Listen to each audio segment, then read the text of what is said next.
ก็มาถึงหมายแล้วนะครับนะหมายของหมู่บ้านนะวันนี้ชื่อหมายเขื่อนเก่านั่นของหมู่บ้านเข็กน้อยครับวันนี้ก็ไม่มีคนมาลงนะแล้วก็ผมก็ไม่รู้ว่าปลาจะเข้าเปล่าครับทีนี้เดี๋ยวมาลองลุ้นแล้วก็ลองเหยื่อสูตรใหม่นะครับเป็นสูตรชื่อสูตรเป็นม้งสองครับนี้ถ้าเข้าหรือไม่เข้ายังไงเดี๋ยวผมจะตอบนะในช่วงแมลงนี้ครับ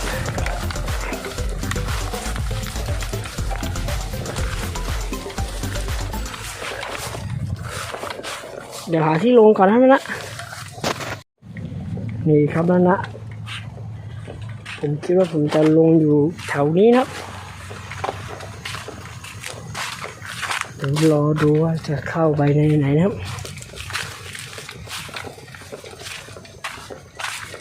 ตรงนี้แล้วกันครับ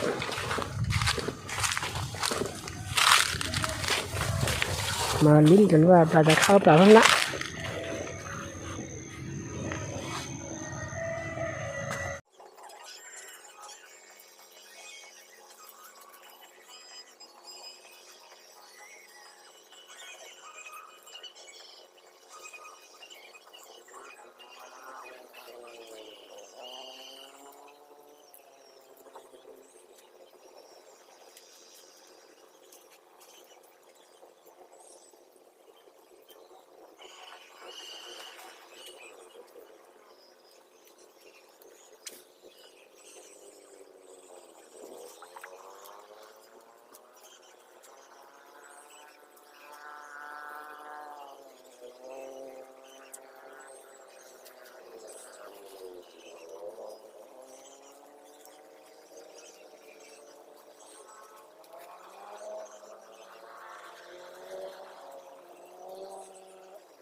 บนะเดี๋ยวเราไปส่งเหยื่อแล้วก็ลุ้นกันว่าปลาจะเข้าเปล่าครับนะผมมา5 คันนะวันนี้แล้วก็เหลือคันนึงเอาลุ้นกันว่าปลาจะเข้าเปล่าครับ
ผ่านไปเกือบ2 ชั่วโมงแล้วครับนะก็ปลายังไม่เข้าเลย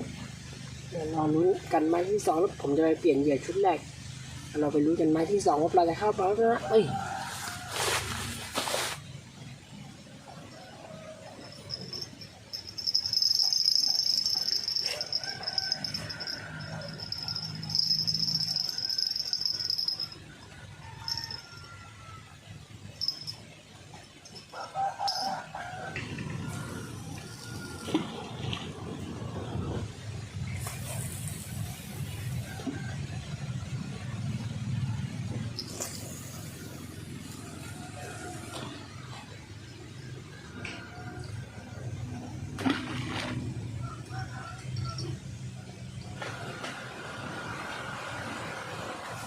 เราลุ้นไม้ที่2แล้วนะว่าปลาจะเข้าเปล่านะ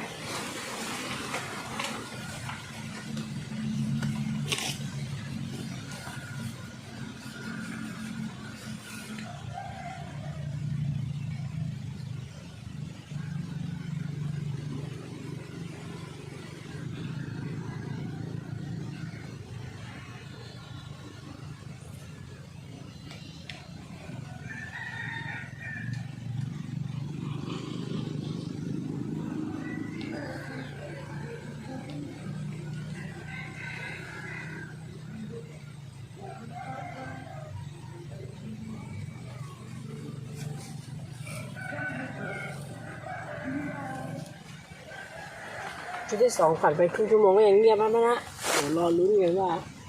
วันนี้ผมจะแห้วหรือผมจะได้ปลากลับบ้านนะนี่ครับนะปลาสักกำลังเข้ามาครับนี่ลอยจากฝั่งนู้นมาครับตอนนี้มาจะถึงเบ็ดผมครับเดี๋ยวผมขอเก็บเบ็ดกันครับ